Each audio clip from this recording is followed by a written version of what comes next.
ఆదామా నీవెక్కడ అంటే ఆయనకు తెలియక అడగట్లేదు అనుకుంటున్నారేమో మీరు. ఆయనకు సమస్తము తెలుసు.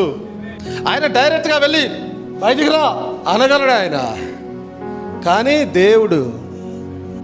దేవునికి అన్నీ తెలుసు, ఏం జరిగిందో తెలుసు, వారు ఎందుకు దాక్కున్నారో తెలుసు.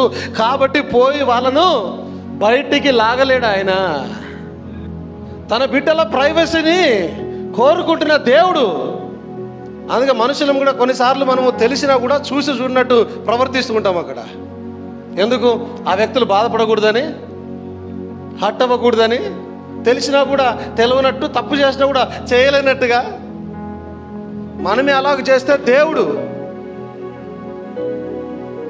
తన బిడ్డను బాధపరచసాలడు ఆయన.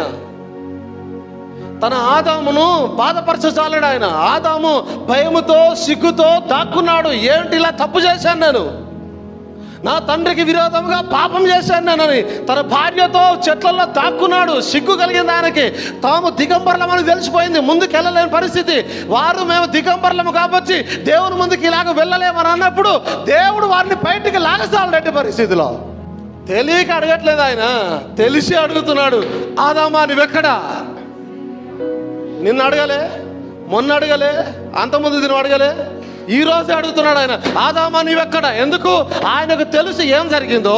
ఆదాము ఎక్కడున్నాడు తెలుసు, అవ్వ ఎక్కడున్నాడు తెలుసు, ఎవరికి ఏం జరిగిందో తెలుసు. ఆమేన్. తన కుమారుని బాధ పెట్టసాలక తన కుమారుని పరువును రోడ్డుకి ఈడ్చే ఉద్దేశం లేక బయట నుంచి పలకరిస్తున్నాడు. నేను వచ్చేసాను అనే ఇన్ఫర్మేషన్ ఇస్తూ ఉన్నాడు ఆయన. యాక్చువల్లీ ఆ మాటలో నేను వచ్చేసాను అనే ఇన్ఫర్మేషన్ ఇస్తూ ఉన్నాడు. వాళ్ళు తెలియదు ఎప్పుడు వస్తాడు, అవునా? వచ్చేసిన ఇన్ఫర్మేషన్ ఇస్తూ ఉన్నాడు. ఆదామును బాధపరచజాలడు, ఆదామును ఇబ్బంది పెట్టజాలడు. ఆదామును బాధపరిస్తే అవ్వను బాధపరిచినట్టే, ఆదామును బాధపరిస్తే దేవుడు తను బాధపరుచుకున్నట్టే. అందుకే పాపము చేసిన తర్వాత ఎప్పుడైతే ఆయన శపించడానికి వచ్చి ఉన్నాడు, సర్పాన్ని శపించున్నాడు. నీవు దీనిని చేసినందువలన, అవ్వ దగ్గరకు వచ్చేసి నీవు ఇలాగ చేసినందువలన, వారి మాట విన్నందువలన నిన్ను శపిస్తున్నాను అన్నాడు. ఆదాము దగ్గరకు వచ్చేసరికి నీ కొరకు భూమి శపించబడుతుంది అంటున్నాడు. ఆదామును శపించలేడు ఆయన. ఎందుకంటే ఆదాము దేవునిలో భాగమై ఉన్నాడు. ఆదాము మొదటి క్రీస్తు అయి ఉన్నాడు ఆయన. ఆదాము స్వయాన దేవుళ్ళ నుండి బయటకు వచ్చిన వాడైనాడు. ఆదాముకు నాభి సూత్రము లేదు అక్కడట్టి పరిస్థితుల్లో. ఆదాముకు మానవ శరీరంతో కనెక్షన్ లేదు. దేవుని యొక్క ఆయువై ఉన్నాడు ఆయన. దేవుళ్ళని భాగమై ఉన్నాడు. ఆదామును శపించేసాలటి పరిస్థితిలో నీ కొరకు భూమి శపించబడి ఉన్నది. భూమి ఏం పాపం చేసింది, కానీ ఆదామును శపించలేడు ఆయన. ఆదామును బయటికి రా, అందుకే నేను వచ్చానని చెప్పేసి ఇన్ఫర్మేషన్ ఇస్తూ ఉన్నాడు. ఆదామా నీవెక్కడా? వీళ్ళేం చేశారట? పాపము చేసి దిగంబర్లమని తెలుసుకొని ఇక ఆయన వస్తున్నాడు, ఆయన ముందుకు ఇలాగ వెళ్ళలేము అని ఏం చేశారు? చెట్ల మధ్యలో దాక్కున్నారు. నేనేమంటాను, ఒకవేళ దీన్ని చాటున ఎవరైనా దాక్కుంటే నాకు కనిపించేదట్టి పరిస్థితిలో. కానీ దేవునికి ఒకరోజు శిష్యులందరూ అవతల కూర్చొని మీటింగ్ పెట్టుకొని ఆయన చనిపోయిన తర్వాత బాధపడుతూ ఆరాధన చేస్తూ ఉంటే ఆయన వచ్చి నెమ్మదిగా గోడ నుంచి అవతలకి వెళ్ళిపోయాడు. గోడ ఆయనకు అడ్డు కాజాలదు, ఏది ఆయన చూపులకు అడ్డు కాజాలదు. సమరయ స్త్రీ ఏ టైంకి బావి దగ్గరకు వస్తుందో బాగా తెలుసు ఆయనకి. ఆయన సమరయ పట్టణంలో పుట్టలే, సుకారని గ్రామంలో పుట్టలే, అక్కడ పెరగలే, అక్కడ పద్ధతులు ఆయనకు తెలియవు, అక్కడ ఏం జరుగుతుందో తెలీదు, అక్కడ ఎంతమంది ఉన్నారో తెలీదు, ఆమెకు ఎంతమంది భర్తలో తెలీదు, ఇప్పుడున్నవాడు భర్త కాదో తెలీదు, ఏమీ తెలియదు. కానీ అన్నీ తెలిసిన దేవుడు ఆ టైంకి వచ్చి బావి దగ్గర కూర్చున్నాడు ఆయన. స్తోత్రం కలిగింది కాక. అన్నీ ఎరిగిన దేవుడు. పరిశుద్ధ గ్రంథంలో అన్నీ రాయబడలేదు, కానీ మనం అర్థం చేసుకుంటే అన్నీ ఎరిగిన దేవుడు. ఆమేన్.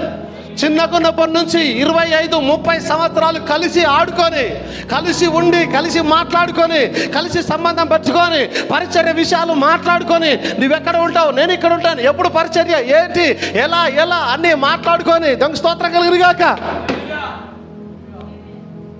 ఎలిజబెత్ మరియమ్మ బంధువులు, అవునా? యోహాను యేసుక్రీస్తు బంధువులు, చాలా దగ్గరి బంధువులు. ఇద్దరికి చాలా ప్రేమ. యోహాను గురించి యేసుక్రీస్తుకు బాగా తెలుసు.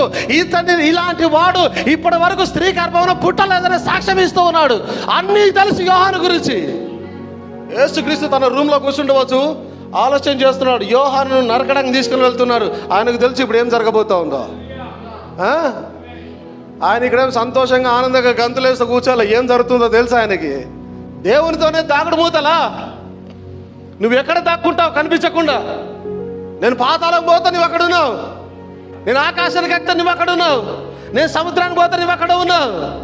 నీ కన్నులకు మరుగైనది లేదు. దేవునితోనే దాగుడు మూతలు. చాలాసార్లు మనం తప్పులు చేసి పాపాలు చేసి దాక్కుంటూ ఉంటాం. దేవుడికి అనిపించేది అనుకుంటా. దేవుడికి అన్ని తెలుసు. నువ్వు చేసే చిన్న పాపం మొదలుకొని పెద్ద పాపం వరకు, చిన్న తప్పు మొదలుకొని పెద్ద తప్పు వరకు అన్ని ఎరిగిన దేవుడు. దేవునితోనే తాగుడు మూతలు ఆడొద్దు. దేవుని ముందు నువ్వు నటన చేయొద్దు. దేవుని ముందు నా వేషధారులా జీవించవద్దు. ఆయనకు అన్ని తెలుసు. వేషధారులు ఎవరు? పరిసయ్యులు వేషధారులని. వారు చేసే పనులన్నీ ఆయనకు తెలుసు. వారు ఆలయంలో సినగోగలో ఏం చేస్తారు, బయటకు వస్తే ఏం చేస్తారు, ఎవరితో ఎలా డీల్ చేస్తారు అన్ని ఎరిగిన దేవుడు అంటాడు, పరిసయ్యులైన వేషధారులారా. వేషధారులు పరిసయ్యులు వారి పులిపిండి గురించి జాగ్రత్త. ఎరిగిన దేవుడు. దేవునితోనే దాగుడు మూతలా. ఏంటి ఆదామ, ఎక్కడ పోయి దాక్కుంటావు? ఆయన అంటాడు, నేను ఆకాశమును భూమిని నిండి ఉన్నాను. ఎక్కడ పోయి దాక్కుంటావు? ఎక్కడ ఆయన కళ్ళకు మరుగైతావు? ఎక్కడ ఉండగలుగుతావు? ఎక్కడ సర్వ సృష్టిలో ఎక్కడ ఆయనకు మరుగై ఉండలేవు. నువ్వు ఎట్టి పరిస్థితిలో దేవునితో తాగుడు మూతలు కాదు.